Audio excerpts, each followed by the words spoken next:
Hello, good evening. Oh, hang on, what's happened here?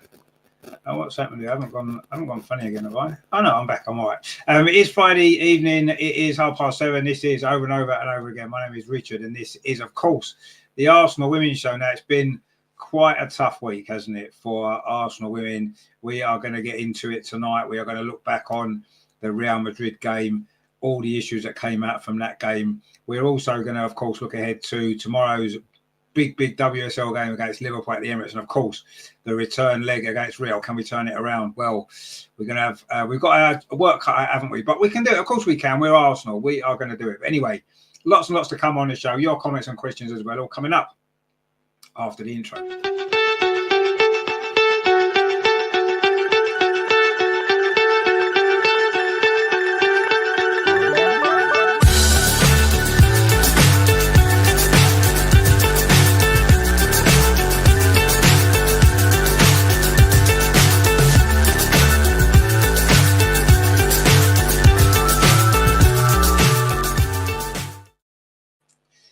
So lots to talk about tonight, lots to get through, of course. What a week it's been.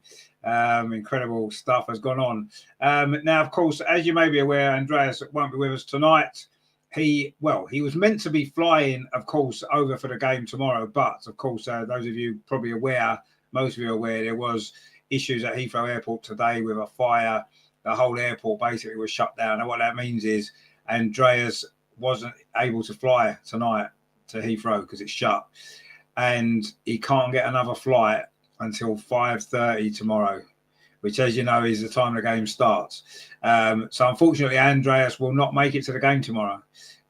He's got a ticket going. If anybody's interested, let us know, in club level. But yeah, so he will be at the game on Wednesday because he's still coming over, and he's the rest of the trip's okay. It's just obviously the problems with today and the problems with his flight. So let's just have a minute just to, think about Andreas at this tough time, stuck in Germany, can't get across, is going to miss the big game tomorrow. Well, that's a big shame, isn't it? Anyway, talking of bad news and bad luck, we have to go back, of course, to Tuesday.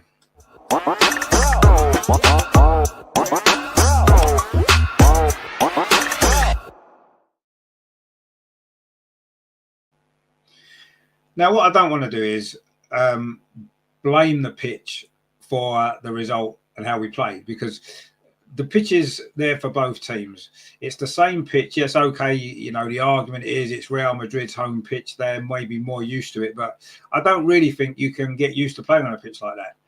I don't think it's an advantage to anybody. And yes, we struggled. I thought they struggled. The game as a whole struggled. And, the point's been made quite a lot this week, hasn't it? That for a Champions League quarter-final to be played on a pitch like that is quite honestly it's a disgrace. It is a disgrace. Ian Wright called it a disgrace, and he's right. Women's football has moved up several levels in the last few years. It's now got worldwide TV audiences, all this kind of stuff, right? And what we can't have now, we can't have the top games being played on pitches that you wouldn't even play a Sunday League game on. You wouldn't even play a Sunday. In fact, games would be called off. Local councils would have called a game off if it was a kids' game on a Sunday morning. The local council would have called that game off. And yet we were playing a Champions League quarter-final. So much at stake on a pitch like that. It turned out to be dangerous, didn't it? Because look what happened to poor old Melanie Loopholes. Got that injury, and that was 99.9% down to the pitch, nothing else. It wasn't a tackle, it wasn't a challenge. She slipped as she kicked the ball, and let's hope the injury is not that bad. But even so, a player got injured in the game as a result of that pitch, and quite honestly, that is ridiculous. I say local councils wouldn't risk getting sued by parents for their kids getting injured on a pitch that's not even anywhere near as bad as what that one was. So UEFA, everybody in charge of this stuff has got to do more in the future to stop these things happening again. I mean, we've seen the pitches at, Meadow Park pitch has been terrible recently. The Subway Cup final at Pride Park, terrible surface they had to play on. That's a championship ground as well, by the way. We should expect better. Okay, Boreham Wood's a non-league ground. You can kind of think, well, okay, but Arsenal, we've got to play on it. But this wasn't nothing to do with Arsenal. This wasn't an Arsenal issue this time. It was obviously Real Madrid. It was UEFA and everybody connected to who allowed that game to go ahead on a pitch that wasn't safe. And it would have been the same if we'd won the game or got a draw or whatever it was.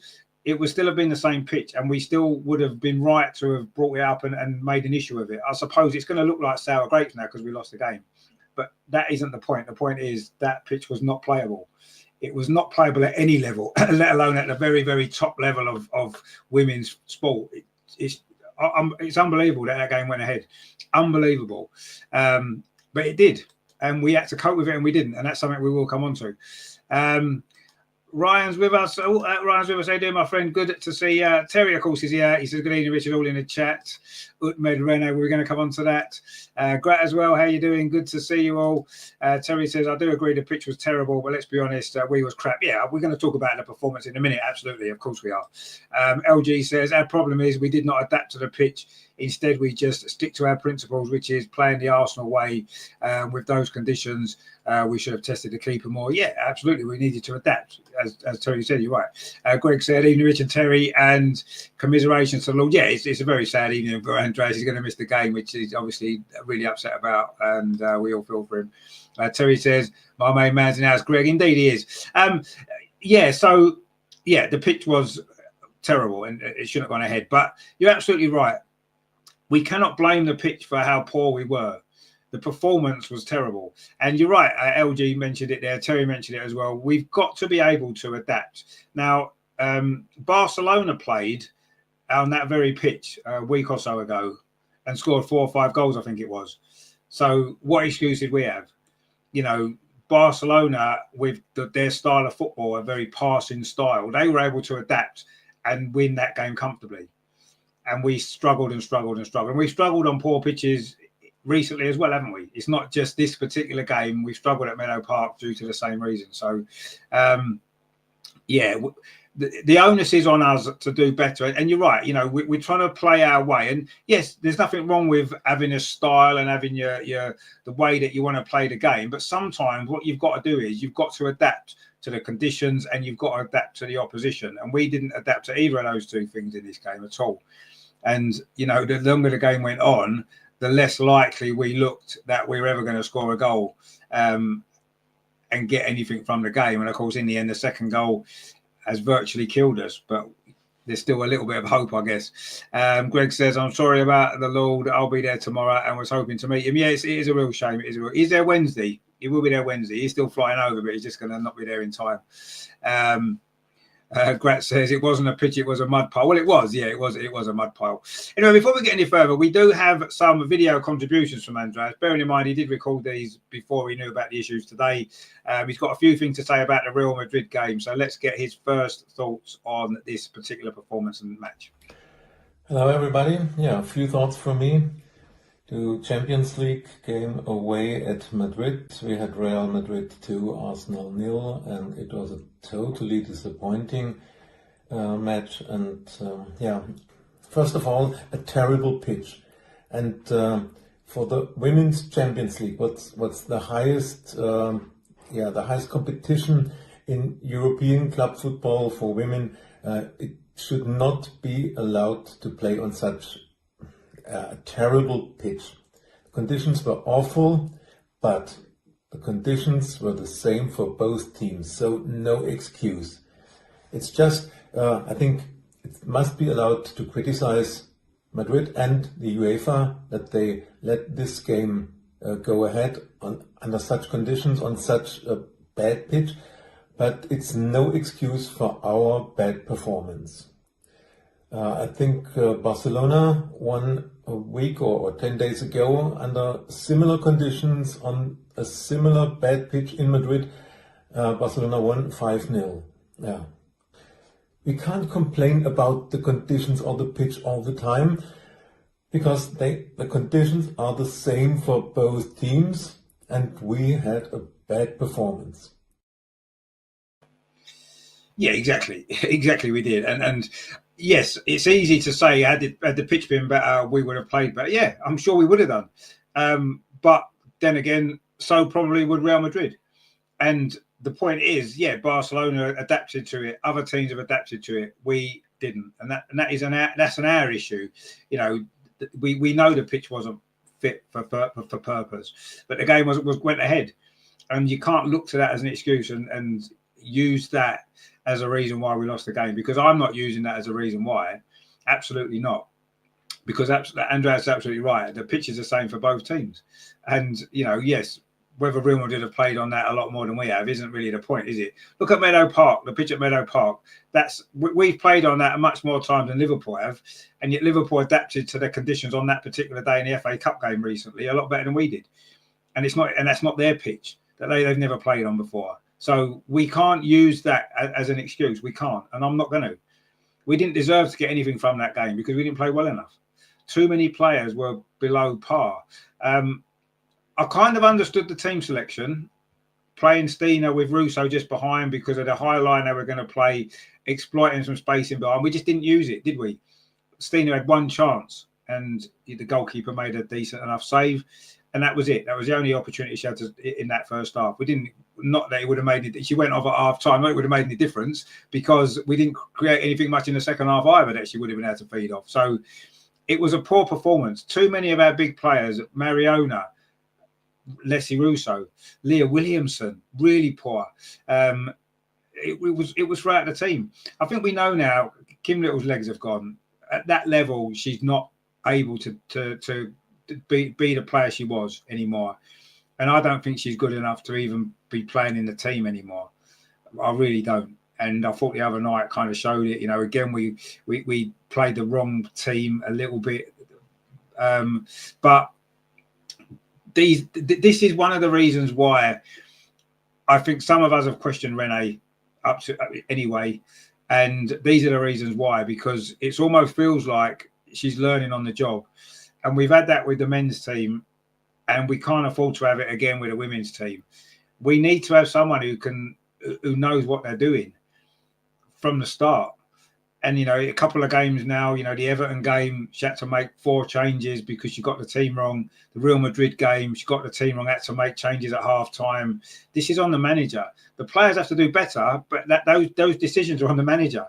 You know, to set the team up, pick the starting lineup, and that's 2 games in a row now. You could even look back to the Liverpool game and say it's 3 games in a row that she's got it wrong. And we've got 2 massive games this week, and she can't get it wrong again. And I don't think she's learning. She doesn't seem to be. But anyway, let's see what you guys think. Where are we up to on the comments? Greg says we should have adapted and played Route 1. Yeah, exactly. You can't pass on that pitch. LG says you could say the pitch was even worse for the Barcelona game 1-4. Well, I didn't see that game, but I know they won, and obviously I know the pitch was just the same. So Matthew says yes, it's basic stuff. We've played on all types of pitches. Some you raise the ball more. Exactly. Yeah, you've got to adapt. That's exactly what it's about, isn't it? Greg says bad few days for the Lord. We lost, Bayern was stuffed, and airport closed. Yeah, exactly. He hasn't had a good week, has he, poor old Andreas? But better days are coming, I'm sure. Ryan says Barcelona could play on the beach and still win. Well, yeah, they probably could. Yeah, but if we want to be that top team, if we want to win the Champions League, we need to be looking at Barcelona because they're the benchmark. And if Barcelona go there and win 4-1, we go there and lose 2-0, we're miles off where we need to be. There you go. LG says, similar to the men's team, our bigwigs issue is not finishing. It's turning territorial possession and dominance in clear-cut chances. There are so many games where we don't look like scoring. Exactly, yeah, absolutely right. Matthew says, too many sideways and backwards. Yeah, absolutely. Greg says, the team needs a big overhaul in the summer. It does, quite a big overhaul now. I'm starting to think more and more of an overhaul is needed.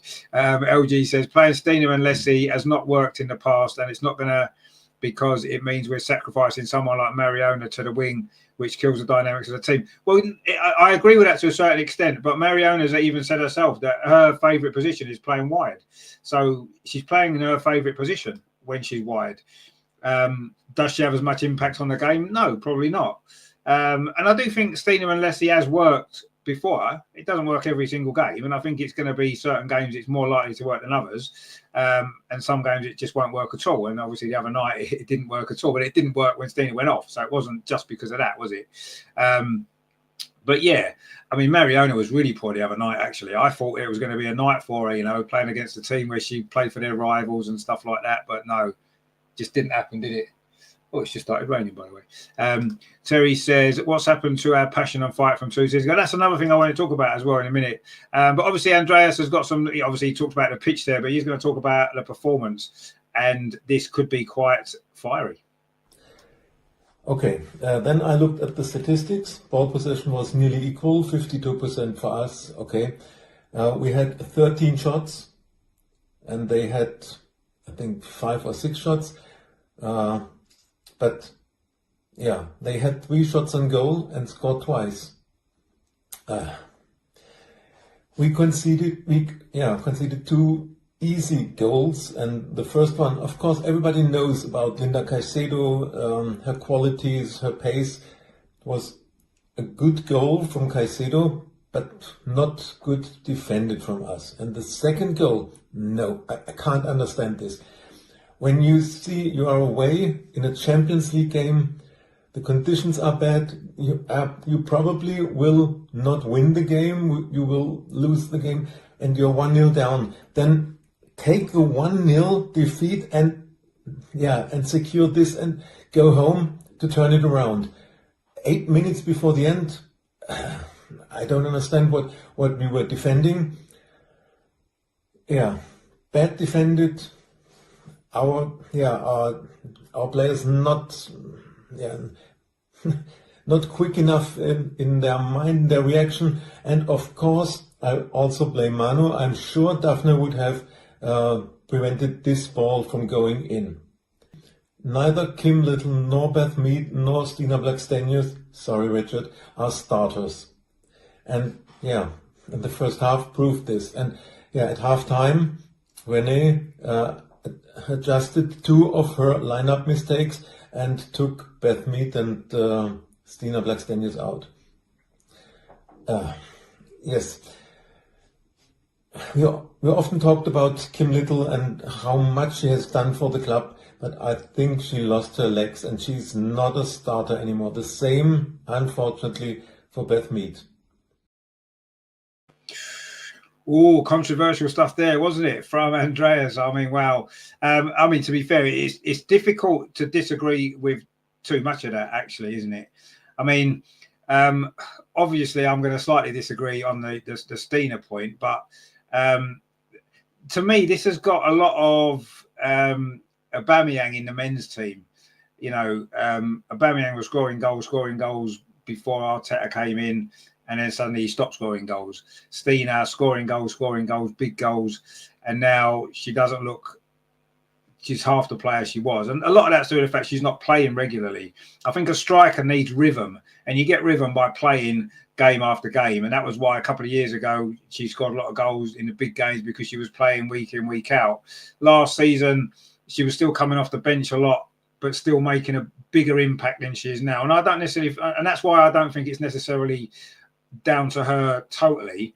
I think the role she's now got in the team isn't working for her, and unfortunately there's a situation. Right, and if you look at the team now and you look at the way we're playing and this, that, and the other, I have to kind of agree. Stina probably isn't a starter right now in the way the team want to play. She still can come off the bench and she can still contribute. Of course she can. She's a goal scorer and she'll still score big goals for us. She's still nearly in double figures despite the fact she barely plays. But the rest of it, I'm finding difficult to disagree with, really. I mean, I agree. Daphne Van Domselaar would have saved that second goal. There's no doubt about that. Absolutely no doubt. Manu got there. She got her hand to it and just pushed it into the net. Daphne saves that all day long. But Manu shouldn't have had the opportunity to even have faced that shot. we stood off and stood off and stood off. Leah Williamson, what she was doing, both of those goals were down to Leah Williamson mistakes, quite honestly. The first one we know about, failed to cut out the ball. And the second one, she backed off, and she should have just closed the space down in front, and she'd have blocked that shot. It wouldn't have gone through to Manu. It was a disaster. And you're absolutely right. Andreas is right. If you're away from home in a two-legged tie in the first leg and you're 1-0 down, and it's not your day because of the pitch, because of the way you're playing, all this other stuff, and you're 1-0 down, just come out of that with a 1-0 defeat. It's not ideal, but it's doable. To concede that second goal, I mean, I wouldn't have minded so much if it was a worldie, a shot from outside the box in the top corner you can do nothing about. Hold your hands up and say, wow, fair enough. But it wasn't. It was a poor goal that we should have stopped. And that goal now could be the most crucial goal, because 1-0 down is definitely doable. I'd have been 99.9% confident we'd turn that around. 2 goals down is really, really tough.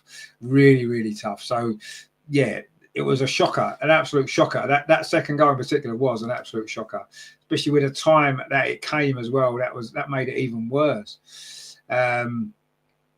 Greg says Stina and Leslie can be great together, but no service. No, I agree. I think the system and the way we play isn't helping Stina at all.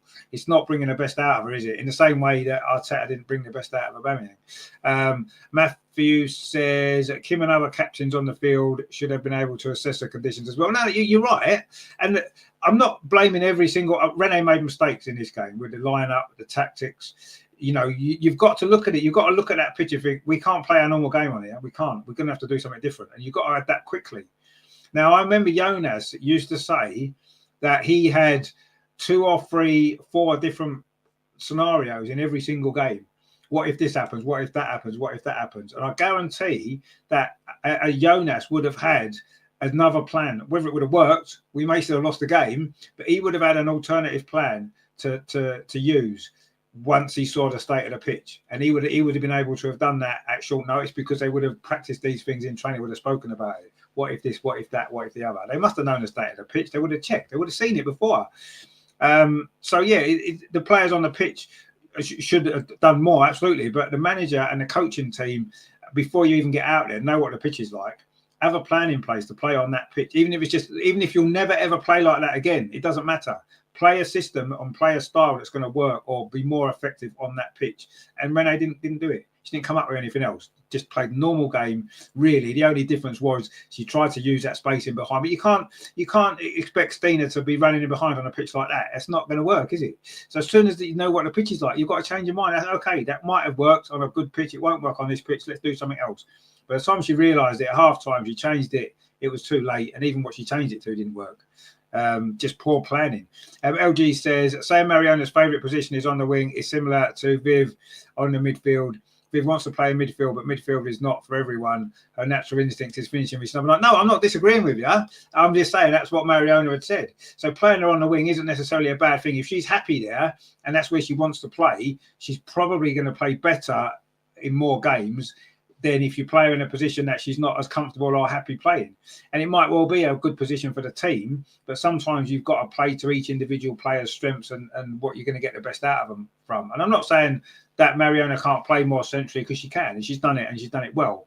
But if her preference is to play on the wing, she's probably going to play better more often than not in that position.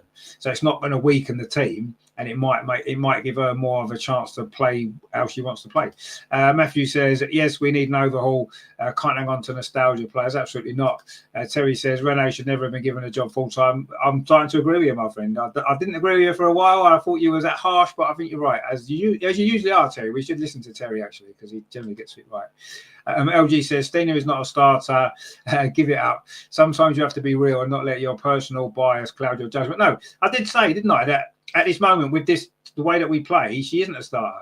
She isn't a starter, but she's still a good impact player to have on the bench to come on and get goals. But with a striker, if you're not starting regularly, you're not in your rhythm in games, you're not going to have as much impact.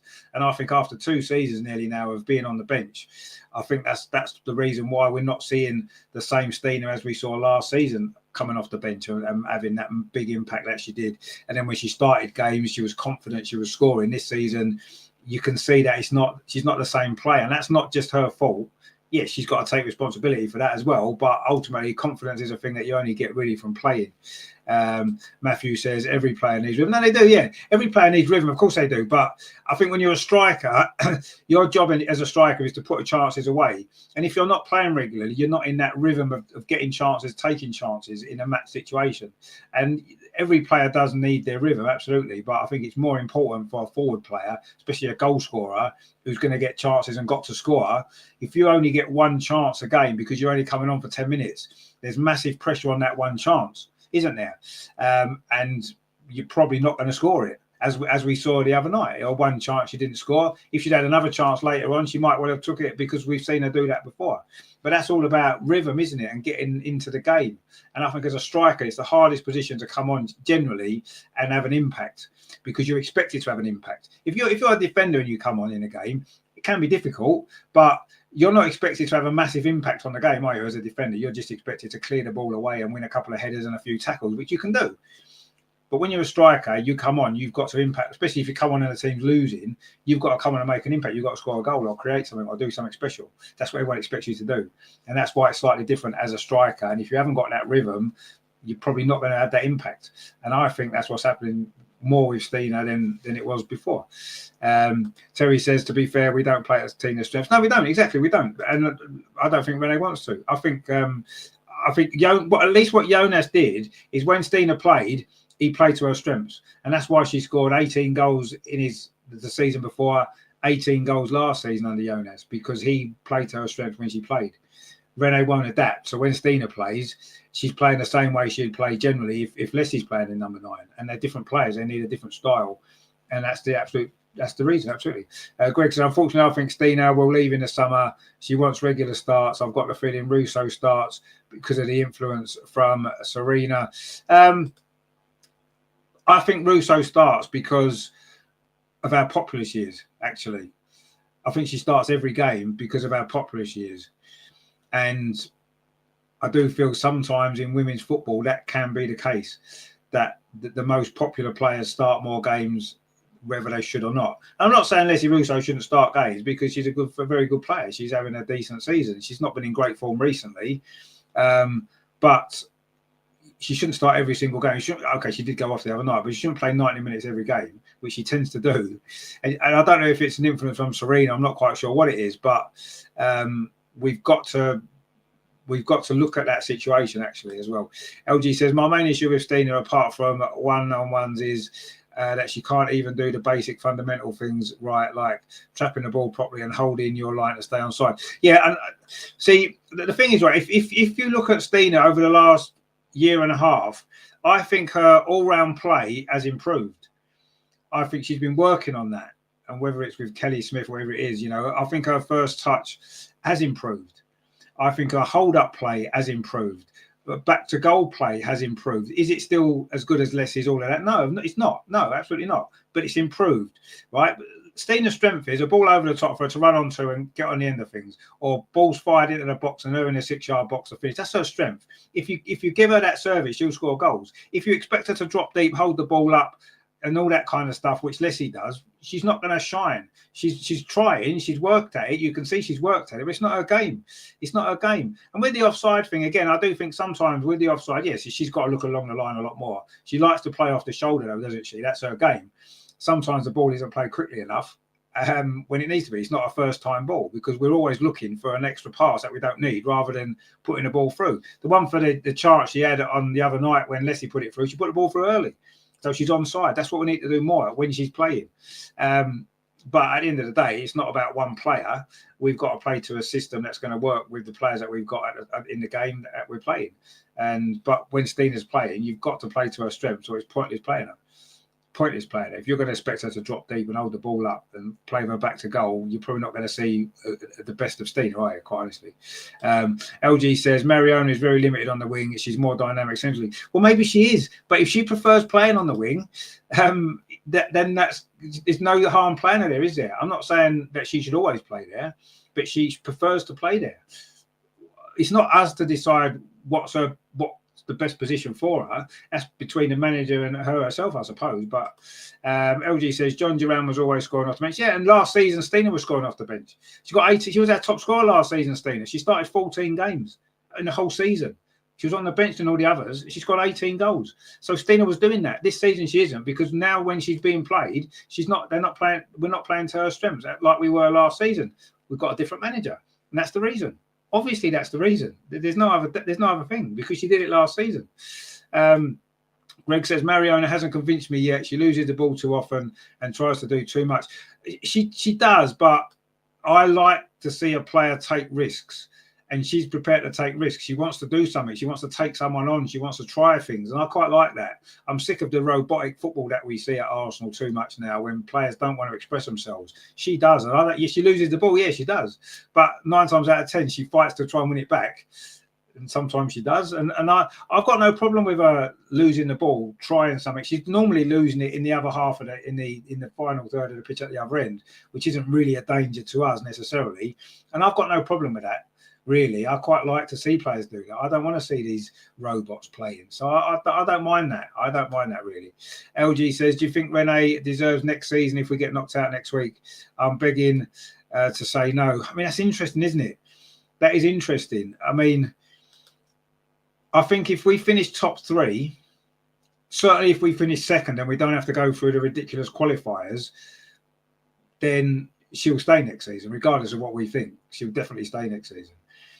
If we finish third, having to go through the playoffs again, no improvement on the last 2 seasons, getting knocked out of the quarterfinals of the Champions League, is that really good enough? When we've got knocked out of the FA Cup, we lost in the Subway Cup.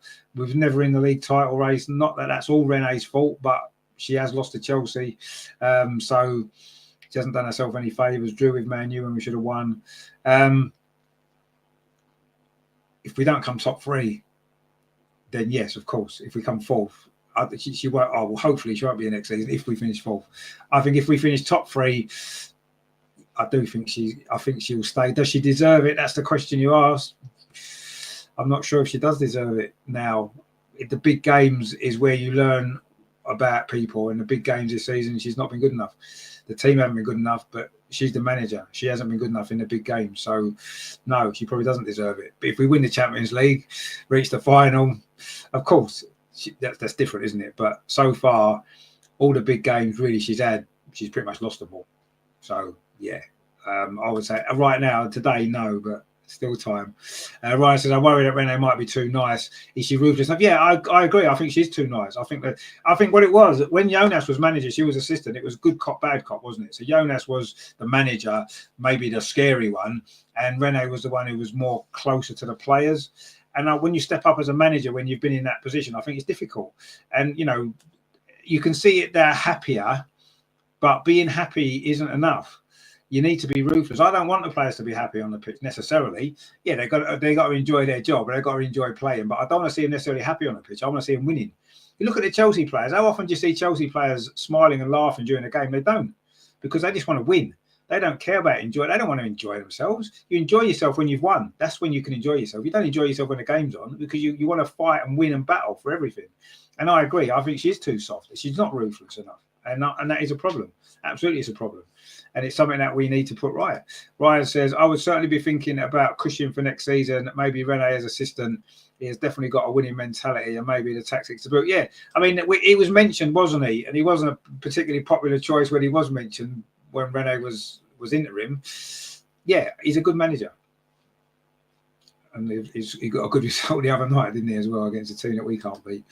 Greg says, I know I won't reach up with Stina running offside, but who cares if the one time she gets it right? She goes, no, exactly. I mean, you want to see a striker taking risks, trying to make that run, trying to get him behind. And if it doesn't work 10 times, if it works twice in a game, you score twice, it's happy days, isn't it? It's happy days. Terry says, in my opinion, it's like Arteta has said, the whole club must play crap football and win nothing. Yeah, it seems to be the case. Absolutely. LG says, we need to take a lot of risks on Wednesday. We're not going to knock out Madrid with our system-based robotic football. No, we're not. Exactly, we need to take risks. We'll come on, obviously, to Wednesday night's game shortly. Andreas has still got some more things to say about Real. He's not finished. You thought his last bit was controversial. You wait for this. Yeah, the tactics weren't the right ones. Playing from the back, playing these passes and trying. Yeah, I remember that I said this some time ago. We are playing football, not American football. You don't have to carry the ball behind the line. It's not to win a touchdown. You can shoot. You can try long passes, especially when you decide to start Stina. Then play the long balls that she can go with her pace and run.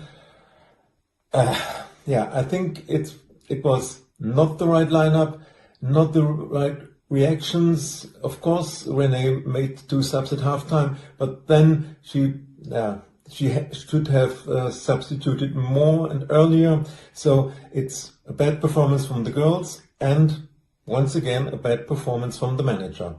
So far, to the Madrid game, I'm back with other thoughts. Thank you. So Andreas is very happy, is he? And to be honest with you, he's not wrong at all again, is he? I mean, we've said it already, the tactics weren't right for that game. It's not the first time either with Rene. We've said these things. And it does remind me an awful lot of the early days of Mikel Arteta, when he seemed to be learning, making the same mistakes, and he still is now, 5 years down the line, still making the same mistakes. And Rene seems to be doing the same. And yeah, I don't like the direction the club is going in. You know, obviously the title for the thumbnail on the video was, "Is the Renaissance over?" I think it might be. She's got a lot to do now, Renee, to prove that she is good enough for this club in this job. And so far, she's not doing enough. And there's not much of this season left now. It pretty much could be all over on Wednesday night, couldn't it? But there you go. Matthew says, "I'm glad you said that the players must have a winning mentality." Of course, absolutely they must have. You're not going to get anywhere unless, I mean, the Invincible team in the men's team, there's all the stories, isn't there? In training, they'd be kicking each other. They'd be, they wanted to win every single training match. I don't think this team for the women do. And I bet Chelsea do. You can guarantee you that when they have games in training, they'll be killing each other to win. We're not. We're having a laugh and a joke about it all. And that's the difference, isn't it? And it's the same with the men's team now for Arsenal, isn't it? You can see the same in the training. They're not killing each other in training, are they? And you've got to have that mentality. But I do think that the players need to have that naturally. And I do think any professional sports person has got a winning mentality. They want to win. Of course they do. You wouldn't get to the very top of your sport unless you do. But it's the manager's got to bring that out of the team and not stop it. Almost, it feels like Rene's stopping it a little bit, I think. I don't know. But anyway, let's see what happens. I think some of the players have that winning mentality, but not enough of them and not strong enough. Terry says, Miles Lewis-Skelly's just got to bring Azzy. Oh, brilliant. What a great story that is for him. Greg says, once she brought Hertig on, you just knew we would have scored. Well, yeah, exactly, yeah. Terry says, Lena is the men's Havertz, kind of, yeah. Ryan says, Hertig won't score at right back. No, that's true. LG says, we've lost 4 games in 2025 alone under Rene. I would excuse the Chelsea game, but the other 3 is completely on Rene getting it wrong tactically. Yeah, and they're big games as well, aren't they? There's a cup semi-final in the Subway Cup. There was the FA Cup game, and now this Real Madrid game. Big games where the pressure's on, and she's got it wrong. The Chelsea game, I mean, you say you'll excuse it. Yes, to a certain degree, we were unlucky to lose that game. We only would have got a draw, probably. I don't think we were good enough to win, because again, tactically, we didn't really play to win that game. I didn't think. But sometimes you've got to look at it sensibly, haven't you? And a draw away at Chelsea, we needed to win, but it wouldn't have been a disaster. But no, you're right. Absolutely, I agree, 100%. Rene is the problem, not all the problem. She's most of the problem in these big games. Tactically, is what it's all about. If you constantly get your tactics wrong, it's not good enough, is it? You're not good enough as a manager at this level if you keep doing it. You can understand it once or twice, even you can think about it, but like you said, 4 games, 4 massive games that we needed a result from, and they're the biggest 4 games, and she hasn't produced the performance. Tomorrow is another big game, and she gets that wrong. Wow, real pressure. Greg says Liverpool play similar to Madrid, so we've got to get it right tomorrow. Exactly, yeah, we have got to get it right tomorrow, which we'll talk about tomorrow as well in a minute. Before we get on to Liverpool, though, Andreas has got some more thoughts on the squad in general. So this again could be a little bit controversial, so be prepared. Yeah, I wanted to say something about our squad or the lineup. Yes, first thing, let's start with the goalkeeper. I don't want to see Manu Zinsberger start again for us. She's good. Sometimes she's good, yes, but she's average. An average goalkeeper, and average is not good enough for the Arsenal. So if Daphne is not available, then I would start Naomi Williams. Give her a chance. She can't be worse. Maybe she makes mistakes. Maybe she's maybe not good enough with her feet, or her reactions are not as good as Daphne's. Maybe. She didn't have the chance to prove it. Give her the chance. As I said, she can't do worse than Manu. For me, Naomi would be the number 2 goalkeeper for us. And yeah, Manu, thank you for your service, for all your passion for the club, but please move on. Go to your wife and your little baby. Make it in family life for the future. Okay, then in defense, I think Steph Catley is overplayed. For me, she had no good game in the last weeks, 3-4 weeks. We have the talented Katie Reed. Give her a chance. Why not? I mean, Steph and Leah make too many mistakes. Why not playing Cody, Liapodina? I don't know. Okay, I read she had muscular problems, little injury. She's back in the squad. And Katie Reed, yeah, of course she's 18 years young, but don't say she's not ready. Look at Maya Letizier. She came in the United team 18 years old, and look at her now, she's the team captain. I mean, Katie is a professional footballer. She's training with the team day in, day out. She can't improve. She can't get better by sitting on the bench. And she can't prove that she belongs to be in the team if you don't play her. Not only 5 or 10 minutes, and not as right back. No, give her a chance as centre back. I know this, not all of you will agree, but yeah, just a few controversial thoughts. What about Rosa Kafaci? She's adapting to the WSL. She needs more time. She's 21. She's a Swedish international. Yeah, let her play.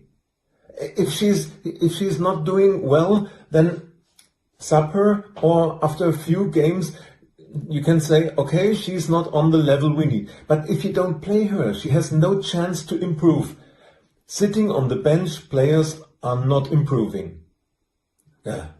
And sorry for Beth, but at the moment, I think if she's available, if she's not cup-tied, then Chloe Kelly would be my first choice. And once again, sorry to Richard. I know you love Stina, but for me, this season proved she is no longer a starter. I know she scores a lot of goals, but she misses lots and lots of chances, and she's offside Stina, I call her. Yeah. I think this season showed that Stina and Leslie together doesn't work. Yeah. Okay, these are a few controversial thoughts. One more. What about Jenna Neiswanger? We signed her in January. She's also training with the team day in, day out. She's an US international, was in the US team that won the Olympics. Why don't give her a chance? Not in the midfield or on the wings. No, in her natural position as a left back. And then if Emily Fox needs a rest, then why not playing Katie McCabe on the right? Okay. My thoughts to our squad and a possible lineup. And now you can say Andreas is crazy. Maybe it's a bit the disappointment of the defeats against Liverpool and Madrid, but you can discuss it. Thanks for listening, and I'll be back with my thoughts for Saturday's game against Liverpool. Of course, I'll be at the stadium. Unfortunately, he won't be at the stadium now, of course, due to the Heathrow issues. But see, listening to that, and it's difficult, again, to disagree with too much of that, but I don't think any of that is the player issue. It's the manager issue. Rosa Kafarji hasn't fitted into our style of play. When she's played, she's not been at the level needed. Is that her fault? Is it what she's being asked to do? To fit into a structure. She's not a structure player, is she? She's a loose cannon a little bit. So maybe that's a manager issue. Katie Reid, I agree. Katie Reid should be playing in a natural position. She's a young player. Playing her out of position when she's played isn't going to help her development. She needs games. And he's absolutely right. Players sitting on the bench are never going to improve and never going to prove or show what they can do sitting on the bench. Pointless. You've got to rotate your squad. You've got to give these players opportunities. And I think the manager is to blame for pretty much everything there that Andreas has said. I blame the manager for more so than the players. More so than the players. I personally do, because she's the manager of those players, and she's got to get more out of them, and she's got to use them more as well, the ones that she's not using. But yeah, the only thing I totally agree with there is, in terms of the player, would be Manu Zinsberger. She's just not good enough anymore. We saw that the other night. We see it constantly. She is not good enough anymore. So she shouldn't be in this team anymore. She shouldn't be on the bench anymore. She should leave at the end of the season, along with a few others. And we've got to be ruthless in that sense. We've got to be ruthless. We've got to get them gone. But we shall see. LG says, if we don't beat Liverpool, I'll grind it out against them and then forget about Wednesday. Well, yeah, the two games are kind of all in one in a way. Ryan says, just give Williams a go. Never seen her play. She did play one of them pre-season games. I think it was in Australia, wasn't it? She came on. She had to go off injured. She played all right, but obviously she's raw. She's going to make mistakes. And being a goalkeeper, most mistakes are costly, aren't they? Terry says, well, never seen or heard Lordy Lord like this before, but as usual, he's not far wrong. No, he isn't far wrong at all. I absolutely agree. Greg says, Kafarji has got to be a better option than Marnham. Not in the team system that we play, she's not. When she's played Kafarji, I've been really disappointed in her. Really disappointed in her. She had a couple of games, didn't she, against lesser opposition as well. And she was rubbish in both of those games. I don't think she's quite good enough yet. I'm not saying she won't ever be, but certainly she's been rubbish when she's played. So Frida Marnham is a better option at the moment. Matthew says, I agree with him, yet the young ones play. The vets have let us down. We need some fearless play. Exactly, yeah, we need to be fearless a bit more. You're right. Ryan says, daft we get these players and they're just on the bench. Yeah, I don't understand the Jenna Nicewonger thing at all. The other game when she brought Lena Hurtig on at right back, put Katie McCabe at right back, put Jenna on at left back. Why would you play Lena at right back? What possible reason would you have? You just bought this player in. Did you not want her? Did Renee not choose that player? Was that given to her by the club and she doesn't want her? I don't know. Makes no sense. It absolutely makes no sense. You've got a player if you need to. We needed to play that night because Emily Fox got injured, had to go off. So put Katie McCabe at right back because she's played there before. She can play there, no problem. And put Jenna on at left back because that's where she's been playing for the last 2 years. Crazy. That's a manager decision. That is a manager problem, a manager issue, 100%. LG says, Andreas is a true winner, a Bayern fan. Well, yeah, exactly. I mean, but let's be honest. I mean, Bayern Munich have got a history of winning trophies. Arsenal, women, have got a history of winning trophies. All of us should have that mentality, shouldn't we? We should all have that in us now. We want to win and win. I do. I don't want to settle for anything less than winning stuff with this club because that's the history that we've got. That's where we're from. But it seems too many people, we'll just plug along. It's all right. Greg says, well said, Lordy. You can't go far with that advice. Put money into the team or we'll never get better. Yeah, exactly. 100%. LG says, we need a keep or sell episode on this. That'd be good, actually. Maybe we'll do that. Towards the end of the season, before the transfer window. do a keep sell or whatever. Yeah, that's a good idea. I like that. We'll do that. Absolutely, we'll definitely do that. Terry says, "I love Kim, but why would you play her for a pitch that was in that state?" Exactly. Yeah, not since Kane, as they might do this year. Anyway, look, we've depressed ourselves enough about Real Madrid. It was terrible. It was terrible. Everybody really needs to take responsibility for that. All the players that played, the manager in particular for the tactics, the coaching staff for the preparation, everything about that game from our perspective was bad and poor and not good enough. But the good news is we do have a second chance to turn it around and put it right. Whether we can do that or not, we'll look at in a minute. But yeah, at least we've got a second chance.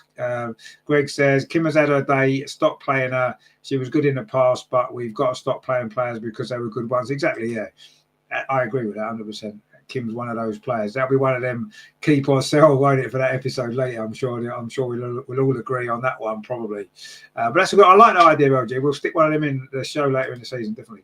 Colin says, with many of the team playing with no enthusiasm, how long will Leslie Russo want to stay, and will Chloe Kelly? No, exactly. I wouldn't say they're not playing with no enthusiasm. There's something not quite right there, is there? That infused, that kind of, I don't know, the battling qualities that we had. Do you remember the semi-final a couple of years ago in the Champions League when we were 2-0 down away at Wolfsburg, got it back to 2-2? You know, and that was when we had all those injuries. You know, where's that gone? Where's that fighting spirit gone? I don't know. Leslie Russo wasn't there then. I'm not saying she's to blame, but come on. Anyway, look, Real Madrid, the first leg's over. It's half-time. We're losing. We've got a big job to do. But before that, we've got another big job to do tomorrow. Liverpool and Nemesis visit the Emirates.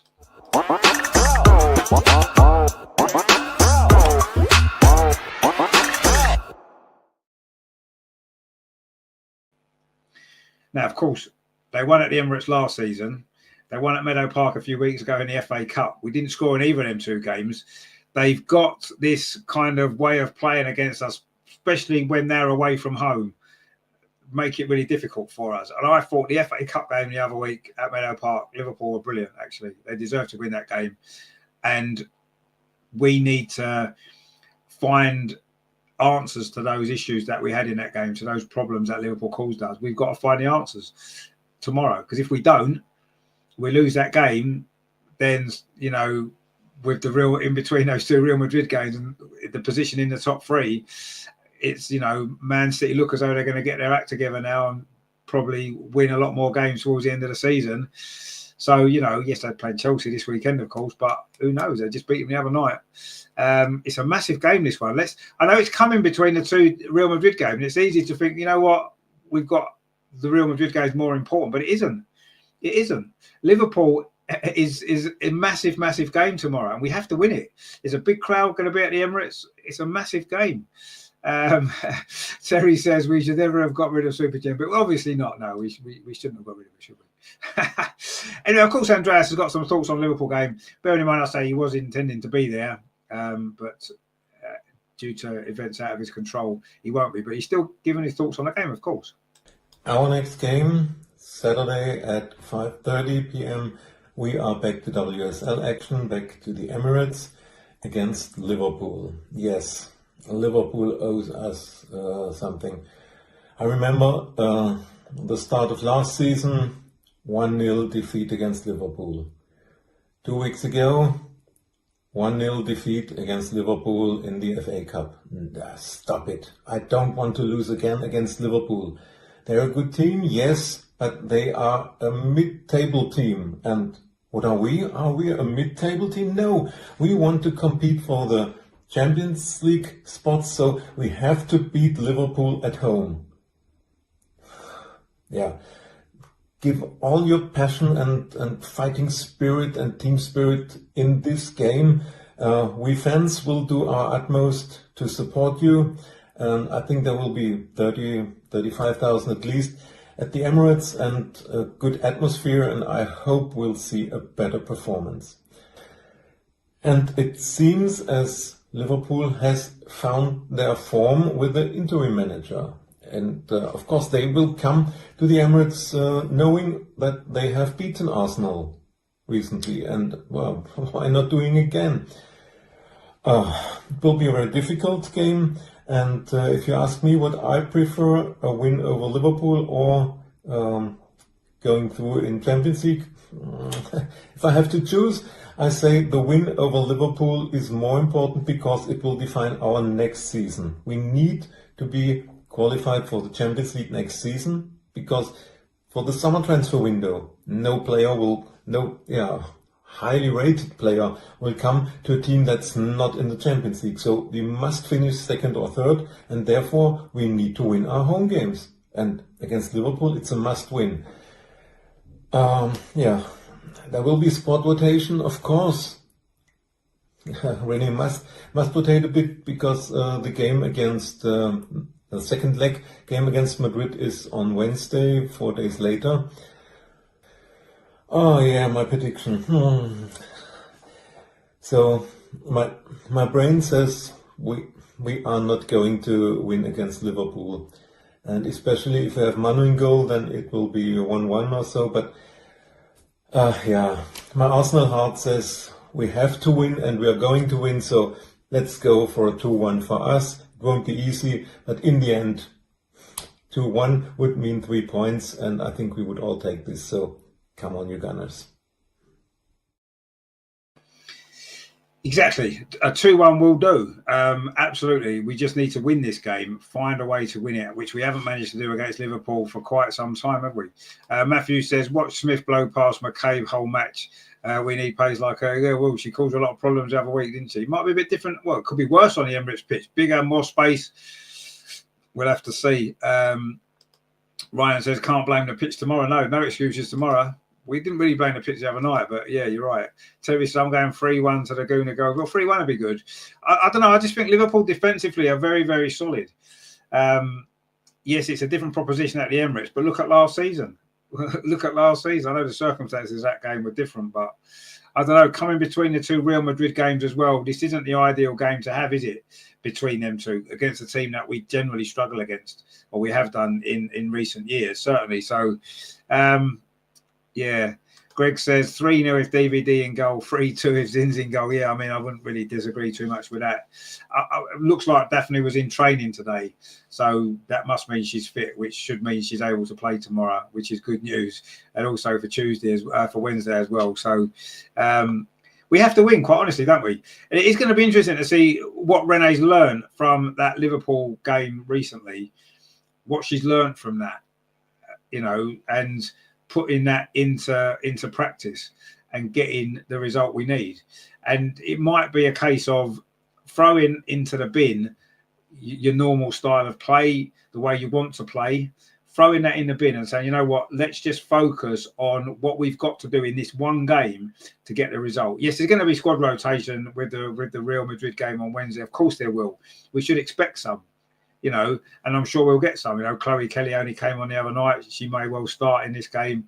I don't know. Maybe you might want to save her for Wednesday. I'm not sure. But there will be some changes. I'm sure there will. I would be looking at changing the defence a little bit. I know Cody's not meant to be fit still.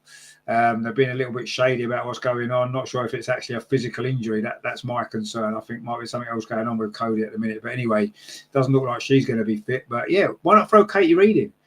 Why not throw Katie Reid in instead of Steph Catley? Or maybe put Steph Catley at left back, where she's played for most of her career at Arsenal. She had a good spell at centre back, but recently it's not working. And I do think when you're playing a player out of position, it can work for a certain period of time, and eventually they're going to get found out. And I think Steph Catley's getting found out a little bit in that position. And I don't think Leah Williams has been helping her because she's not been that great either, has she? But we need to look at that. I would, maybe why not do something a little bit different? I'd rest Katie McCabe maybe. She's going to be important on Wednesday. She had struggles against Olivia Smith before. Why not throw Jenna Knight-Swanger in at left back? Give her a game there. See what she can do there. Why not do that? Put Katie Reid and Leah Williamson as centre backs. That will be good for me.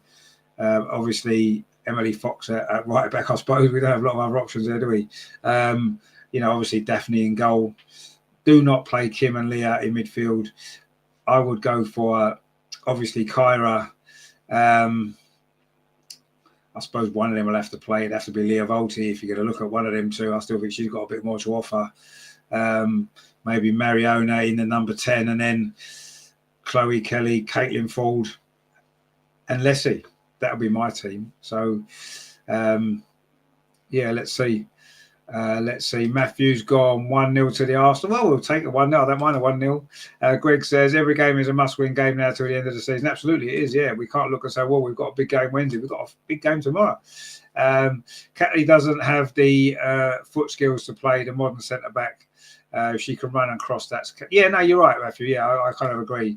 I thought she's done a decent job there, but it's not a natural position, and she's been found out a little bit there. So yeah, I would move her out of that position, and yeah, I say maybe play Katie there, Katie Reid, maybe Jenna at left back. Do something different, because we saw how much of a struggle Katie McCabe had against Olivia Smith a couple of weeks ago. So yeah, it's a big game. LG says, are you saving Stina for Wednesday? Yeah, absolutely, saving for Wednesday. I just think at the minute she's not playing well enough to be starting in either of these two games, if I'm honest.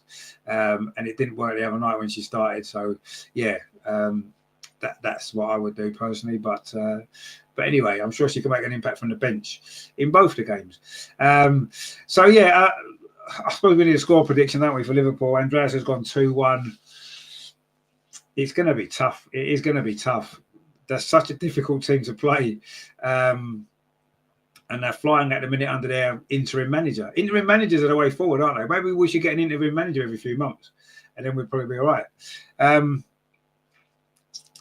See, deep down, I don't think we'll win. I want us to win, desperately want us to win. Deep down, I don't think we will. I just don't think we're playing well enough. And I don't think Rene's going to have a plan. And I think that minds are distracted by the Real Madrid game. So I don't think we'll win. I don't. I hope I'm wrong. I don't think we'll. I think it's going to be a draw. I wouldn't be surprised if it was 0-0, but we want to see some goals. So I'll go 1-1. It's not going to be masses of goals, is it? Liverpool are a very tight-knit team, aren't they? They don't score many, don't concede many. So I'm going to go 1-1, but I'm hoping that we can snatch it somehow. That, you know, some of our big players, you know, Mariona, Leslie, Caitlin Ford, somebody turns up and gets us a goal and we can win it. But I'm not confident, I have to say. LG says Liverpool will play a mid-block, which we struggle against. Exactly, yeah.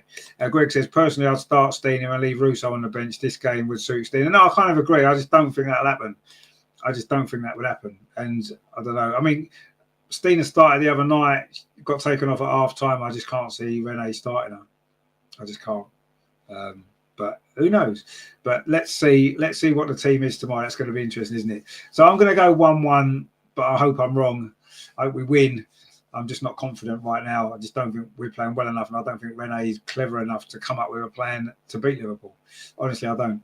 In this game, I really don't. So that's my worry. I think it'll be 1-1, and that would not be a great result, would it? But anyway, let's see.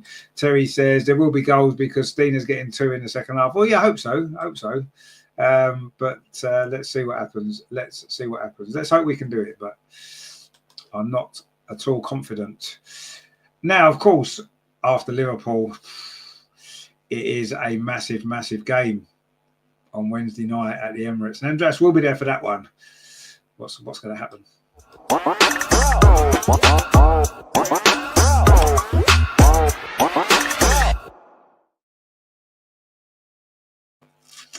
So, starting a game 2-0 down is never an easy task. And yes, Real Madrid are not one of the top teams in Europe. And we've got a chance. If we play well, we've got a chance. You know, we've scored lots of goals with this team this season, especially at the Emirates. And we can certainly score 3 or 4. I've got no doubt about that. We can. My concern is will we? And I do think the Liverpool game is going to play a part in this. I think if we play well against Liverpool, get a decent result, a good win, then I think the confidence we can take from that at the Emirates will then go into Wednesday night. And I think then it's going to make a massive difference. I think if we struggle against Liverpool again, as LG says there with their mid-block, if we do struggle against Liverpool, maybe we don't win, or maybe we do win, but we're scraping it a little bit. Maybe it's a 1-0 scrappy one. then the confidence isn't going to be great going into the Madrid game, is it? So I do think Saturday is going to play a big part in what happens on Wednesday. I know they're different games, but it's all connected for me. It's almost like one game, isn't it? One long game, because how one goes is going to directly impact the other one.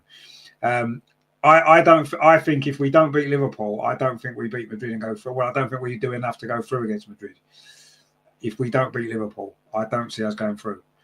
If we beat Liverpool, and I say if we play well, maybe the confidence from that we can take it to Rio, and then we'll have a hell of a chance with a crowd behind us and whatever. But I don't know.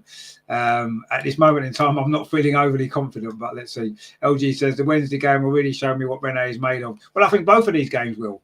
I think both of these games will, because we've just lost against the same opposition that we're playing again.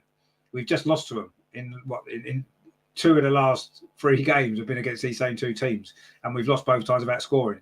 So I think we're going to learn a lot about Rene in both of these games. Has she learned from the first defeat against them that we recently suffered? Can she put things right? Has she learned anything? Is she going to change anything tactically? What's she going to do? This is going to be interesting, isn't it? But you're absolutely right. I don't think it's just Wednesday, though. I think it's both of these games. This is where we're going to find out, aren't we? Terry's gone 4-1. Wow, 4-1 would be fantastic, wouldn't it? That would be great. But I do think Saturday's going to play a big part in that. We've got a Retroholic gamers with us. How you doing, my friend? Good to see you. Hope you're well. Greg says if we get an early goal and start fast, we'll rip Madrid apart. Yeah, potentially we will. But I think that's going to come from, a lot of it's going to come from the confidence from Saturday's game. We're not playing that well at the minute. We're not playing well enough at the minute. We need a performance on Saturday to prove it. Matthew says Madrid just having Linda and Afina is a danger to our defense. Absolutely, no, you're right. I mean, look at Linda Casado was absolutely brilliant, wasn't she, in that game the other night? Her pace and her power, couldn't deal with it. We're going to have to deal with it much better. LG says, I'm also worried about the counter-attack threat of Real Madrid. We've struggled with stopping counter-attacks dating back to games like West Ham. Exactly. I don't think we're playing that well. I don't think we're playing that well at the minute. We need to put it right, and we haven't got much time. Matthew says, we'll learn about Rene, and also if the players are hungry enough, they're on the pitch. Yeah, they are. They are on the pitch. And you're right. They need to show that hunger. But tactically, we've got to be right. We've got to set up in a way that nullifies the threat of the opposition in both of these games, different threats. And also as well, we've got to be tactically aware enough to play to their weaknesses in both of these games. And that comes down to the manager as well. The players can be hungry, but if we're tactically set up wrong, that hunger's not enough on its own. It needs to be there, but it's not enough without us being tactically right and without getting a team selection right in both of these games. So that is down to the manager. I think the players are hungry. I don't really doubt that, really. Most of the time, I don't doubt it. And I didn't even really doubt it the other night. I don't think it was a hunger issue with the players. There was other issues, really. Are some of them good enough? That's the problem. Maybe we've got at that very, very top level. That's maybe an issue. Tactically, are we right? That's an issue. But no, you're right. We're going to find out a lot about everybody over this next week. We're going to find out a lot about everybody. Greg says we need to have a midfield. We didn't have the last one. Missing. Absolutely right. Yeah. Metronic Gamer says this season been a failure. The girls team isn't great. To me, need just rebuild team for next year by signing more physical players. Yeah, I mean that's something we've got to do. Some more pace in the team as well. Absolutely. Terry says Leah needs to grab the ball by the horn from the very start. Exactly, yeah, we all do. LG says I remember the Emirates Bayern quarter-final game when we started like a house on fire and we got a reward in the end. That's what needs to happen on Wednesday. Yeah, it is absolutely right. But my worry is I don't see this team. I don't see that in this team at the moment. Back there in the Bayern game, if you remember that first leg against Bayern when we lost 1-0, we deserved to win that game. We played really, really well. We were unfortunate to win it. Again, it was a soft goal to concede, wasn't it? But we played so well. And I felt going into the second leg, we had momentum with us. We had some form with us. And we took that into that game, like you said. We flew out of the blocks, got an early-ish goal and went on and won the game more convincingly than the scoreline suggested. And that was despite having some injury issues in that game as well, if you remember. But we're not going into this game on that same momentum with us. We're not. We've got a chance maybe on Saturday to get some momentum, but we certainly aren't going into this. That first leg against Rio. Look at the two first legs, the Bayern game from 2 years ago and the Real game the other night. Chalk and cheese. We played so well in Bayern that night, especially the second half in that game. We should have won that game as it was. But yeah, it's a different set of circumstances. Matthew says, a player taking an accurate shot on the edge of the box and scoring is their initiative, not an instruction. Now they just didn't want to pass it around. No, but that is the instruction, isn't it? The instruction is not to shoot from there. The instruction is to pass and pass and pass. That's the instruction from the manager. And the players are trying to carry that out. They're trying to carry that out because that's what they do in training all the time. That's what they're told to do in training. So that becomes natural for them to do that. We all want to see players shoot from the edge of the box. And when it does happen, 9 times out of 10, you see a goal and it's like, wow, why don't we do it more often? But they're told not to. Obviously they are. Because they're always looking, aren't they? We get to the edge of the box and they're looking for a pass, sideways or sideways, looking for a pass. They're not looking for anything else in those situations. They're looking for a pass. And that's a coaching issue from the manager because the players are doing what they've been told to do. So you've got to give them credit for that. They're doing what they're told to do. But it's not what we should be doing. And that's from the manager to change it and say, actually, no, we are going to shoot now. Let's shoot from everywhere. Let's shoot from 25 yards every time we get a chance. Have a shot. That's what some managers say to their team, and our manager clearly doesn't. Ryan says it will be interesting. The summer window will be massive. Yeah, absolutely, it will be. Let's see what happens. Matthew says you can have all the plans, and a moment of brilliance can ruin yours. Exactly, it can, but that depends on how much freedom the players are given to do those little bits of magic. You think about this season, right? Or since Rene's been here, we've either won games comfortably. And when you're 2-0, 3-0 up, you can then express yourself more because there's less pressure on you. And we've seen that, haven't we? So we've tended to either, the games have gone one or two ways under Rene, most of them. We've either won comfortably, easily, and then we're showboating a little bit at the end and scoring some great goals, or we've really, really struggled and we can't do anything. One or the other seems to happen. I can't remember a game under, well, not many, maybe one that springs to mind, but when we've played badly under Rene and managed to win, it doesn't really happen. We play really well and win comfortably, or we don't win at all because we don't play very well, or it just doesn't work. So we need more of those moments, but the players need to be given the freedom to have those moments. Even Mariona is a fantastic player. She'll get so far and then she'll look for a simple pass so the move doesn't break down. She does that too often, and that's not her. We saw her for Barcelona. We've seen her for Spain. Plays differently, and that's a manager. That is down to the manager. That Colin says we had 10 corners against Real. Didn't anyone else see at least 2 penalties the ref missed? Well, I mean, there was some pushing and shoving. Yes, there was, but out of those 10 corners, how many of those corners were any good? Really, how many corners did we actually threaten out of those 10? I can't think of one. I can't think of one where we thought, oh, we could have scored then. Yes, you could say the penalties. I know what you mean, the pulling of the shirts and stuff like that. There could be 10 penalties a game if all those are given. I think we're clutching at straws a little bit there. We didn't really deserve it in that game, do we? LG says, one thing of note with Bayern game 2 years ago is we won 5-1 at Spurs in between. Yeah, that's right, we did. Yeah, that's what I'm saying. We had momentum. We played well in the first leg. Yeah, we did win 5-1 at Spurs. You're right, yeah. So there you go. You see, it's momentum, isn't it? Greg says, hopefully Madrid get hammered by Barcelona this weekend and be totally demoralised. Well, they got hammered by Barcelona a couple of weeks ago. It didn't stop them the other night, did it? But yeah, I guess it would help. Retronic Gamer says, I think our defence was all over the place too. Needs to be sorted out. For me, been like it for too long now. Yeah, we were all over the place the other night, and it's happened too many times. Absolutely, I agree with you. I don't think the goalkeeper helped the other night either because she's not the best at organising what's around her as well. But anyway, of course, we've got some thoughts on this game from Andreas. This will be the last contribution from Andreas tonight, actually. So enjoy. Next Wednesday at 8 at the Emirates, second leg against Real Madrid. We are 2-0 down, and as Rennie said after the game, it's half-time. Half-time, 2-0 down, so everything to play for. Is everything possible? Yes, we are playing at home at the Emirates. We are playing on a good pitch. No excuses about the conditions or the pitch.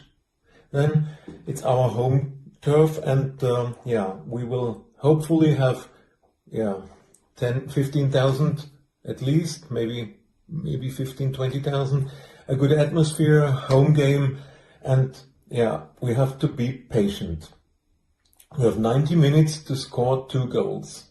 As long as we don't concede and don't fall behind, I think then it's over. But as long as we don't concede, it's still everything possible. And as soon as we score the first goal and are 1-0 up, then everything is possible. Then we only need a second one and let's go to extra time and make it an extra time. I know the hopes are very small, but should we give up before the game? No. As I said, we are at home. We can turn things around. We must believe in us, we must be patient, and we must avoid stupid mistakes, stupid losses of the ball. We must defend better. Leo Williamson, hopefully in better form. Hopefully Daphne in goal. And then let's control the midfield and let's create chances. We are a good team, and if we believe, if we have the patience, and if we get the 1-0 lead, then everything is possible. Bring on the strongest lineup and be patient, try to get control in midfield, but play forward, try to create chances, not always playing from the back and backwards again. And if you play back passes or have the ball around your own box, you can't score. You can only score if you play forward and have the ball in the opponent's box. So stop this short passes and back passes. Just try to attack and try to create chances. Believe in yourself. We fans will be behind the team. We will back the team, and I hope the best. I hope for a strong lineup. Hopefully everybody is fit, and let's try something and believe in the team. I'll be there. I hope that it will be a magic night at the Emirates on Wednesday, and then we'll see. I try to record the match day vlog for Liverpool and Madrid, and next Friday hope to be on the show again. Have a great show and interesting discussions, and fingers crossed for the next games. Come on, you Gunners. Yeah, I mean, he's right, of course, and we've got the quality to win this game by the number of goals that we need to. It's just my worry is the form we're in at the minute going into it. That's what concerns me, really. But anyway, let's see. LG says, I'll get your point now. Tomorrow's game will have huge ramifications for Wednesday game. I believe so. But let's see. I mean, I just don't think if we don't win on Saturday, I'll be amazed if we then turn up and score 3 or 4 against Real Madrid. I'll be amazed if that happens. I'm not saying it's impossible. I just think it's less likely if we beat Liverpool. I think we've got a great chance on Wednesday. So let's see. Matthew says, I would say 45 for 2 goals. Well, yeah. Greg says, we don't want to go to penalties. Our keepers haven't saved any this season. Well, no, that's true. LG says, if we are not serious, we will be an answer for a trivia question. Who did Real Madrid knock out to reach their first ever Champions League semi-final? Well, that's always what could happen. Terry says, good to see Lordy Lord end with a smile. Yeah, it's been a tough week for our Lord, hasn't it? It has been a tough week for him. It hasn't got any better today. As he missed the start of the show, of course, due to the issues at Heathrow Airport today, Andreas is not going to be at the game tomorrow. His next flight isn't until tomorrow afternoon. He's going to be there Wednesday night. The rest of his plans haven't changed, but he's going to miss the game on Saturday, which is very disappointing. Matthew says, and then the second 45 for 2 more. Well, 1 more will do, won't it? I suppose if we're 2-0 up at half time. But I think tomorrow's game is going to be the key. I mean, I've gone 1-1 against Liverpool as my prediction. If that's the case, then I don't think we go through. I think we'll probably beat Real Madrid at the Emirates, but I think it'll probably be something like 2-1 and we'll go out. If we do beat Liverpool, though, and I'm wrong, which I hope I am, then we can go out and beat Real Madrid 3-0, 4-1, as has been said, all this kind of stuff. We've got enough quality to do it. So it's a big week. It is a big, big week. So do we think the renaissance of Arsenal women is over, or is this just a little blip? Is it just a case of her still trying to learn about the job, learn about the players a bit more, learn about what's required at this level, and can she get it right? Or, I don't know, we're going to find out these next 2 games. If we get 2 great results, we've got to say well done, Renee, because she's turned it around and got us through this very, very difficult patch. If we don't get 2 good results, then I think the renaissance is over. And will she see next season? I'm not sure. I'm not even sure if I want her to see next season. Obviously, I want us to get these 2 results, but I'm not convinced that she is the answer. You know, I said it when Jonas left. This is our chance to get a top manager, the best manager that we can possibly get. That's what we needed to go for. I don't think Renee is the best manager we could have got. It's almost like we've settled for her because she was doing okay. Whereas what we should have thought was it looked more long term. Nick Cushing. Could he have been the answer? Did he want to come? We don't know, do we? Apparently there was all this list of like 30 odd managers. I don't know who they were. I'd like to know who they were. You can't tell me Renee was the best one out of all of those 30 that they looked at. You can't tell me that is the case. I don't believe it. I don't believe they even looked at more than 2 others. Maybe Nick Cushing, maybe he wasn't interested. And maybe one other, potentially. You know, maybe. Casey Stoney, maybe, I don't know. They can't have been more than 2 others if they said Renee was the best one. There's no way there was 30 or whatever they said. No way, I'm sorry. I like Renee, don't get me wrong. I think she's great. But being a nice person and being a successful manager for Arsenal aren't necessarily the same thing. And they don't have to be the same thing. Emma Hayes isn't a particularly nice person, or she doesn't come up. I'm sure she is away from football, but she's a winner. That's what we need. That's the manager that we need. So let's see. Let's as LG said, as a few other people have said, we're going to find out about Renee this week. Now, between now and Wednesday night, between now and 10 o'clock, or maybe 10:30, 11 o'clock Wednesday night, we will know exactly what this manager's about. Is she good enough to produce the results that we need to take us where we need to go? These 2 matches on their own aren't enough, but it's going to give us an idea, isn't it? So it's a big, big week for Renee. Really big week. I'm rooting for you, Renee. Honestly, I want you to succeed. I really do. I really, really do. But I'm not convinced by you yet. I'm sorry, I'm not. You won a lot of easier games earlier in the season with no pressure. Now the pressure's on, it's falling apart, or it's starting to fall apart. So come on, big week. We're second in the league. Come on, we can do this. We can do this. Matthew says, I'm also hoping that my 1-0 is terribly wrong as well. We'll take a 1-0, mate. That 1-0 could be what it's needed to lift us and give us a bit of momentum.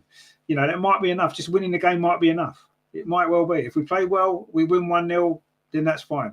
Greg says she's had her honeymoon period and she's got to prove herself. And absolutely, but she's got herself a contract till the end of next season. Terry says they're doing half-price boat trips at the moment from France to Dover. Get your ass down the beach in France and Border Falls will do the rest. Yeah, maybe that's probably true. And Matthew says that she didn't seem up for it either. Well, no, that's true. That is absolutely true. Greg says they went for the easy option and didn't want to upset the players. Well, yeah, a bit like they did with the men's team as well. What I found interesting about Red, I don't know what you guys think, but after the game on Tuesday, she didn't seem particularly down, upset. Upset's maybe the wrong word, but she didn't seem particularly down about it. She didn't seem to be. I expected her to be like kind of quite angry with her performance, but he's like, oh no, at the Emirates we'll be fine. We've had people behind us. Oh, we'll be fine. That's Mikel Arteta waffle, mate. I'm sorry, that is Mikel Arteta waffle. What she should have said was that performance wasn't good enough. we've got a lot of work to do between now and next week. And we're going to go away and do that work. And we're going to come back stronger. Not, oh, it's all right, we're at the Emirates, we'll be fine. As though, oh, don't worry about it. It's only 2-0 defeat. We can score 4 or 5 goals against them at home. She was quite dismissive, I thought. That's not what I wanted to hear. I'm sorry. I wanted her to be honest about her performance and about herself and say, you know, I got it wrong tonight tactically, but we're going to get it right next week. That's what I want to hear, stuff like that. Because to me, that's showing that you're taking responsibility. And I thought that was too much. Oh, we're at home. It's fine. We're at the Emirates. No problem. Well, it is a problem because we've got to score 3 goals. We're 2-0 down. It's a massive problem. This is Champions League quarter-final. No matter how good we think Real Madrid are where they are, they're second in their league. They don't lose many games. They only really lose to Barcelona. That's it. They don't lose to anyone else. You know, okay, they lost to Chelsea twice in the Champions League group stage. And we should be beating them. But now we're 2-0 down. It's not straightforward. You know, winning 1-0 or winning 2-1 isn't enough. Even winning 3-1's not enough. 2-0's not enough because it's going to mean extra time. So come on, Renee. I wanted to see a little bit more honesty from you, a little bit more fight from you. You was quite, oh, it doesn't matter. That was the impression I got. Maybe I saw the interview wrong. I don't know. But for me, it was like, oh, well, it's all right. We're at home at the Emirates, no problem. I'm sorry, you must be the only one who thinks that's no problem. And if you put that into the players, I'm sorry, the players need to know it's a massive problem. They've got to be 100 times better than they were on Tuesday. 100 times better than we were when we played Liverpool the other week as well. Even 100 times better we were against Everton, although we won that game. So come on, look, Renee, I'm putting my trust in you to do it. I think you can, but you need to prove it, man. You need to prove it because so far, the last 3 months since Christmas, as we said, since we came back, you've not been convincing at all in the job. I'm sorry, you've not been convincing at all. And now it matters. It really matters. It mattered before. Chelsea game mattered. The Liverpool game mattered. The Man City semi-final mattered. But this really matters. These 2 games really matter. And if you don't do it, if you don't get it right, I'm sorry, that's not what we need. Greg says, she always sounds good in her press conference, but she's got to get hard on the players now. Either play your heart out or get dropped. Yeah, no, exactly. I mean, this was not the press conference. This was more the interview after the game that she gave on the Arsenal website. It was very, like, I don't know. I just thought, where was the determination? It was like, oh, don't worry about it. It was almost like that, which I suppose in a way is a good thing. You're not putting extra pressure on, but I don't know. I felt it seemed a little bit, well, I don't know. Ryan says that's the worry. Are we bothered? Well, I think we're bothered, but are we taking the Emirates a little bit for granted? As well, it's at the Emirates now. We've got a lovely pitch. We've got all the fans behind us. However many go on Wednesday night, I'm not sure, but you know, it'll probably be 25,000, 30,000 maybe. You know, almost as though that's enough, and it's not. That's good, and it helps us. It helps us being on that great pitch. It helps us with the crowd. It helps us being at the Emirates. But it only helps. It's not all.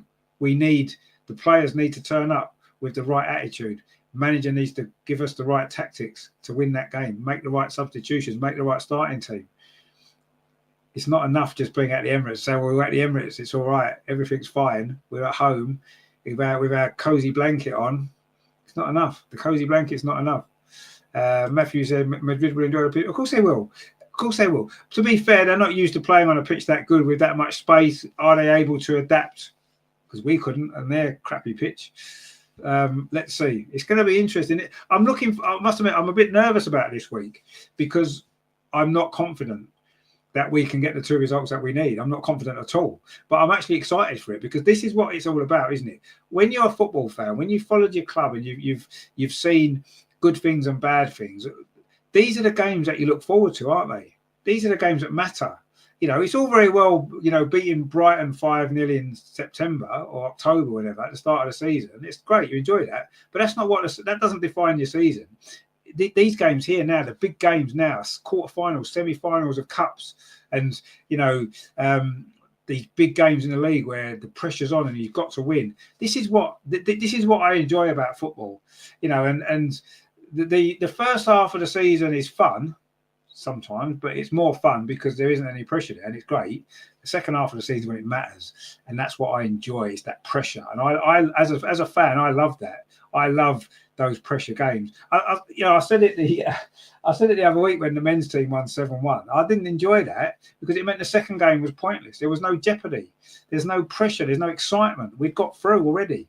And I don't like. I would rather like this game here now on Wednesday. We're 2-0 down.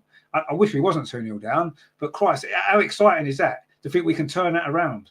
This is what it's all about, isn't it? If we were 2-0 up going into this game at home, it's like, yeah, we've gone through, brilliant, well done. But it's not exciting, is it, really? Let's be honest. You sit there and think, well, we just won, put your feet up, have a cigar, all that kind of stuff.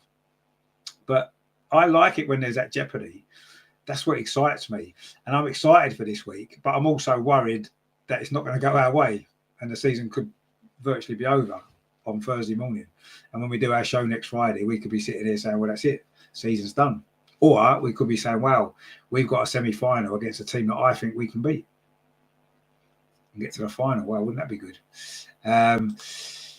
Christina says to Greg there, she was signed for a short period of time. Well, yeah, it's a short period of time, but she's still got to do the job. Terry says, I'm going to stick up for Renee for the first time. She didn't seem to care about the result, but to be fair, the girls didn't seem that gutted either. No, you're right. I was disappointed with the way we seemed at the end. Greg says, we've got 4 international captains in the team. They've got to get the rest worked up for these big games. Exactly. No, you're right. And let's hope they do. If you can't be up for these 2 games, I'm up for them and I'm only watching. So they've got to be up for them playing, haven't they? So let's see. We're going to find out a lot about everybody before Thursday morning. We're going to find a hell of a lot about everybody at the club at the minute, and maybe the direction that we're heading in. Is it the direction that we should be heading in or not? We're going to find out, and that's what I'm excited for. But let's see. The result on Wednesday for me is down to Saturday, but I've been negative about the Saturday game because it's Liverpool and we generally struggle against them and we're not playing well. But I'm going to be confident about the Real Madrid game. I'm going to say we are going to go through. Yeah, maybe it will be 4-1. Maybe it will need extra time.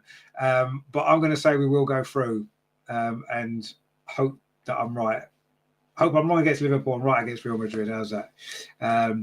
Greg says, Christina, it might be a short period of time, but she can do a lot of damage. Yeah, no, absolutely. Absolutely. Still got to get it right. Christina says to Terry there, it looks like she's up to something. Well, let's hope it's something good. Matthew says, yeah, the rewarded euphoria, if we overturn that Madrid score, will be immense. Yeah, it will, yeah. And that could be momentum changing in the season, couldn't it? To do that. Going into the next round, going into the last few WSL games that we've got left as well, that could be a season changer, couldn't it? LG says, just get the game to extra time at least. Well, yeah, I mean, that's got to be the minimum requirement, really. If we go out in 90 minutes, then, I'm sorry, heads will roll or should roll. But let's see. I say at this moment in time, I'm excited for this week because I want to see a reaction. I want to see what this whole team's about. I want to see what this manager's about. I want us to prove me wrong on tomorrow, and obviously Wednesday, let's do it. But it's a massive week, and it's exciting, isn't it? That's what these are the moments. I say these are the weeks that we want to see every season, don't we? We want to be in these positions. We want to be in quarterfinals, semi-finals of cup competitions. We want to be second in the league, battling away for European places, all that kind of stuff. That's what we want. So let's enjoy it, as stressful as it is. So I'll be back, of course, on tomorrow evening for the game against Liverpool. I'll be at 5:15. So please join me for that because it is going to be tense. I'm sure it's going to be tense. It's going to be tough, but let's hope we can get the result we need. And then, of course, I'll be back then on Wednesday for the big one against Madrid. 8 o'clock kickoff. I'll be about 7:45, 10 to 8 for that one. So join me for that. And, of course, next Friday, we'll be back with a normal, if you like, more normal Arsenal women's show. Andreas, of course, will be back from his jaunt to London. He'll have some stories to tell us, I'm sure. So join us for that as well. So if you are new, please consider subscribing. Don't forget as well, there is the new channel, the Arsenal Women's channel. It's over and over the Arsenal Women's channel, which I've been putting all of these shows on that channel as well as this one. And the idea is going to be eventually, hopefully sooner rather than later, that this channel will focus on the men's team, and all the women's stuff is going to go over to the other channel. It already is, but no one's watching that channel because everyone's still watching this channel, which is fine. I mean, I am putting the show live on the other channel now as we speak. So if you are watching it on the Over and Over Arsenal Women's channel, then, you know, please subscribe there as well. And all you guys watching it on this channel now, when this has finished in the next couple of minutes, if you can go over to the other channel, it's called Over and Over the Arsenal Women's channel. You'll see it's got the same kind of logos. You'll see it straight away if you search it on YouTube. And please come over and subscribe to that one as well, because what I want to try and do is I want to get as many subscribers who are here on this channel that subscribe to this channel for the women's coverage. I want, if you all subscribe to the other channel, then that way I wanted to separate the two. So this channel for the ultimately is going to be for the men's coverage, the men's games, the men talking about the men's team, and then the other channel is going to be exclusively all the women's content is going to end up going over there. So if you don't want to miss it, there's no deadline as to when that's going to happen. I'll keep doing them on both channels for the time being, but just to say the other channel is, I'm trying to grow it. I'm trying to get all you guys over there to watch that one. So please nip over there. It's the same shows at the minute. There's nothing different. So if you're watching the show here, watch it over there. And in that way, subscribe to that channel as well. Subscribe mainly to start with, to build it up. And then we can make that transition. At the minute, I say I'm doing these women's shows and the women's matches on both channels to try and get the other channel some traction, because I don't want to, you know, I think a lot of people come to this channel now because they know they're getting the women's coverage, which is great, but I want to make sure that that ends up being on the other channel and it all goes over there. Just because I feel as though what's happened a little bit is I do feel sometimes, because the channel was set up initially mainly for the men's team, and it's the direction it's gone in has gone more towards the women's team for lots of reasons. I feel as though the channel isn't known for covering the women's team, really. It's just another Arsenal channel. Whereas if the other channel is exclusively Arsenal women and the Lionesses, so all that stuff's going to go onto there eventually. And hopefully then that channel will get recognised as hopefully one of the leading Arsenal women's channels, which is what I think is not getting recognised while it's part of this channel.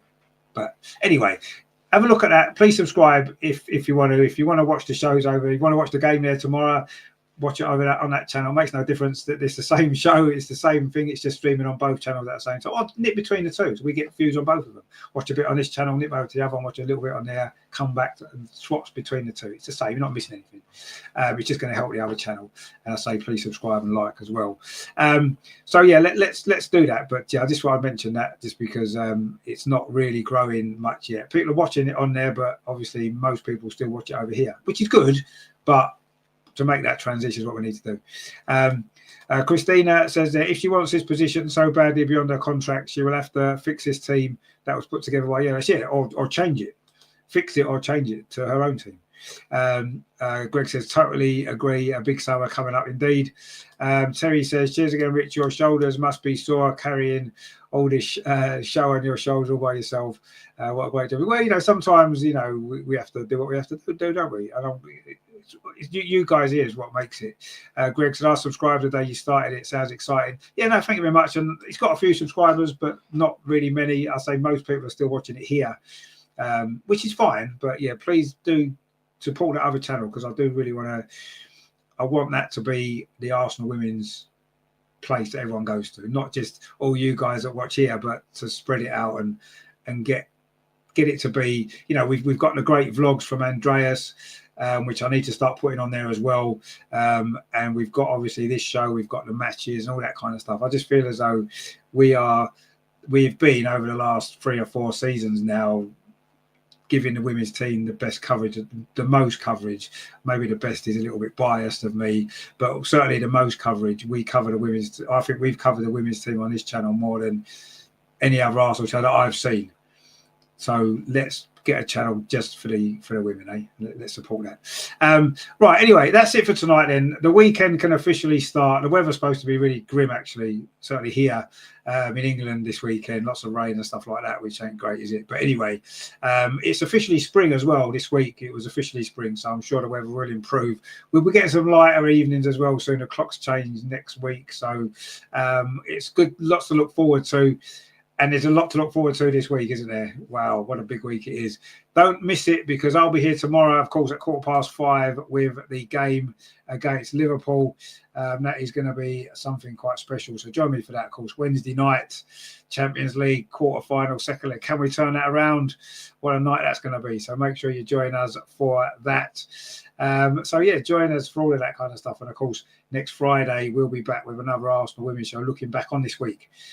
Wow, what a big week it is. And, of course, looking ahead as well to the game next weekend, which is slipped me mind who we're playing, actually.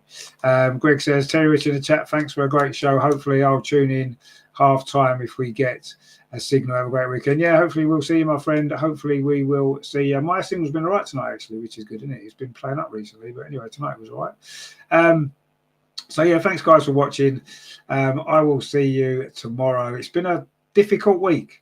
There's no getting away from it. It's been a difficult week. It's been an especially difficult week for Andreas, so we need to give him a lot of love next Friday when he's on the show. But it's been a difficult week for us all. Let's hope the next 3 or 4 days are going to be a lot better. I'm sure they are. Come on, you Gunners. I'll see you tomorrow, guys. Thanks for watching. Like, share, and subscribe. Ta-da.